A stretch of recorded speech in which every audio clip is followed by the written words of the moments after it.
Bakit di masamang maging ambisyoso?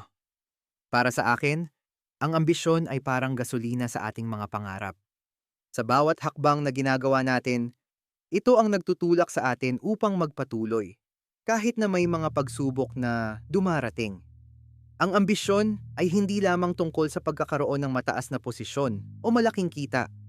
Ito ay tungkol sa pagnanais na maging mas mabuting tao, mas mahusay na propesyonal, at mas masayang individual.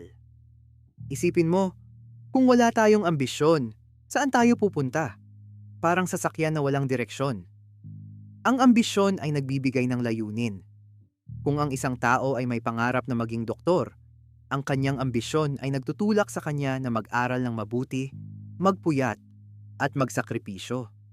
Sa huli, ang lahat ng pagod at hirap ay nagbubunga ng tagumpay. Kaya naman, ang ambisyon ay hindi dapat ikahiya. Ito ay dapat ipagmalaki. Minsan, sinasabi ng iba na ang pagiging ambisyoso ay masama, na ito ay nagiging sanhi ng labis na kompetisyon at inggitan. Pero sa tingin ko, ang tunay na ambisyon ay hindi nakabatay sa paghihikbi sa tagumpay ng iba. Sa halip, ito ay tungkol sa paglikha ng mas magandang kinabukasan, hindi lamang para sa sarili, kundi para sa lahat. Kapag ang isang tao ay ambisyoso, nagiging inspirasyon siya sa iba. Ang kanyang tagumpay ay nagiging modelo na maaari ring maabot ng iba. Tandaan natin, ang ambisyon ay hindi nangangahulugang pagiging makasarili. Sa halip, ito ay isang pagkakataon upang maipakita ang ating kakayahan at talento.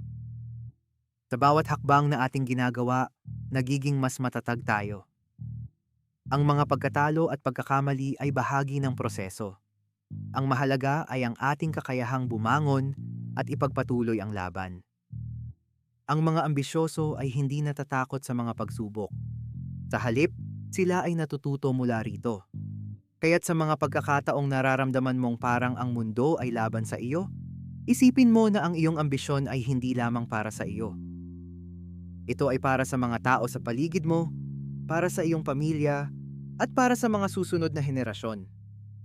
Ang pagiging ambisyoso ay isang paraan ng pagpapakita ng pagmamahal sa sarili at sa mga tao na mahalaga sa atin. Sa huli, ang ambisyon ay isang mahalagang bahagi ng ating paglalakbay. Huwag tayong matakot na mangarap ng malaki. Ang mga pangarap ay hindi nagiging totoo kung hindi natin ito susundan ng aksyon. Kaya't ituloy mo lang ang iyong mga pangarap, maging ambisyoso, at ipakita sa mundo kung ano ang kaya mong gawin.